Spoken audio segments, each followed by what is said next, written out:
संगम के किनारे आखिर क्यों लेटे हैं हनुमान जी? आइए जानते हैं इस मंदिर का रहस्य। हनुमान जी यानी चमत्कार का दूसरा नाम। पौराणिक काल से बजरंग बली का नाम चमत्कारों से जुड़ा है।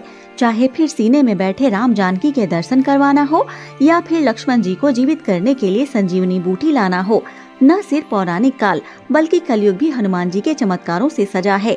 हमारे देश में जगह जगह पर हनुमान जी के प्राचीन चमत्कारिक मंदिर हैं। इन्हीं में से एक है संगम किनारे लेटे हनुमान जी का मंदिर। अपने आप में अनोखे इस मंदिर में हनुमान जी की प्रतिमा खड़ी हुई नहीं बल्कि लेटी हुई अवस्था में विराजमान है। आखिर क्या वजह है कि यहाँ हनुमान जी लेटी हुई अवस्था में हैं? संगम के किनारे स्थित इस मंदिर के बारे में कहा जाता है कि संगम स्नान के बाद यहाँ दर्शन नहीं किए तो स्नान अधूरा माना जाता है। आइए जानते हैं क्या हनुमान जी की इस प्रतिमा का रहस्य है और कैसे हुई इस मंदिर की स्थापना। माना जाता है हनुमान जी की यह विचित्र प्रतिमा दक्षिणामुखी और 20 फीट लंबी है। माना जाता है कि यह धरातल से कम 6-7 फीट नीचे है। संगम नगरी में इन्हें बड़े हनुमान जी, किले वाले हनुमान जी, लेटे हुए हनुमान जी और बांध वाले हनुमान जी के नाम से जाना जाता है। इस प्रतिमा के बारे में ऐसा माना जाता है कि इनके बाएं पैर के नीचे कामदा देवी और दाएं पैर के नीचे अहिरावण दबा है। उनके दाएं हाथ में राम लक्ष्मण और बाएं हाथ में गदा शोभित है। बजरंग बली यहाँ आने वाले सभी भक्तों की मनोकामनाएं पूर्ण करते हैं।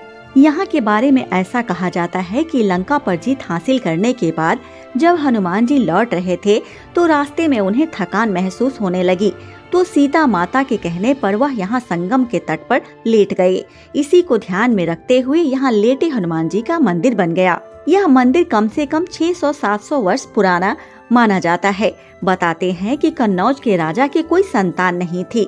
उनके गुरु ने उपाय के रूप में बताया, हनुमान जी की ऐसी प्रतिमा का निर्माण करवाइए जो राम लक्ष्मण को नागपाश से छुड़ाने के लिए पाताल में गए थे। हनुमान जी का यह विग्रह विंध्याचल पर्वत से बनवाकर लाया जाना चाहिए। जब कन्नौज के राजा ने ऐसा ही किया और वह विंध्याचल से हनुमान जी की प्रतिमा नाव से लेकर आए, तभी अचानक से नाव टूट गई और यह प्रतिमा जलमग्न हो गई। राजा को यह देखकर बेहद दुख हुआ और वह अपने राज्य वापस लौट गए।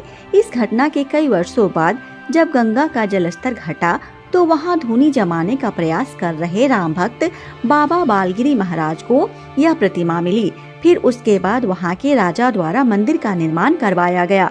प्राचीन काल में मुगल शासकों के आदेश पर हिंदू मंदिरों को तोड़ने का क्रम जारी था, लेकिन यहाँ पर मुगल सैनिक हनुमान जी की प्रतिमा को हिला भी न सके। वे जैसे जैसे प्रतिमा को उठाने का प्रयास करते, वह प्रतिमा वैसे वैसे और अधिक धरती में बैठी जा रही थी। यही वजह है कि यह प्रतिमा धरातल से इतनी नीचे है। जय हो वीर बजरंगी हनुमान की, जय श्री राम की।